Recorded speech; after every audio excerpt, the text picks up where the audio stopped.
आपल्याकडे नद्यांमध्ये अस्थींचं विसर्जन करण्याची परंपरा राहिली आहे. अरे पण काहीतरी असायला तरी हवं ना विसर्जित करायला. काय विसर्जित कराल? जर तुम्ही असेच हवेमध्ये मायक्रो पार्टिकल्स बनून तरंगणार असाल तर. आणि आपण म्हणतो सुद्धा पिंड विसर्जन. आधी पिंड म्हणजे काय हे तरी माहितीये का आपल्याला? पिंड म्हणजे गोळा, चेंडू. आधी हा पिंड तयार तरी करा. आधी पिठाचा मोठा गोळा तरी बना. काहीतरी बनून समोर या.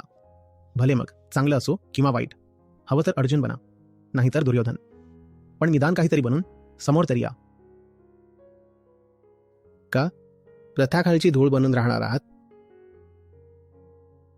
किती योद्धे मारले गेले पण कुरुक्षेत्राची धूळ तशीच शाबूत राहिली ना. म्हणजे कितीही मोठं युद्ध सुरू असलं तरी धूळ मात्र सुरक्षित राहते.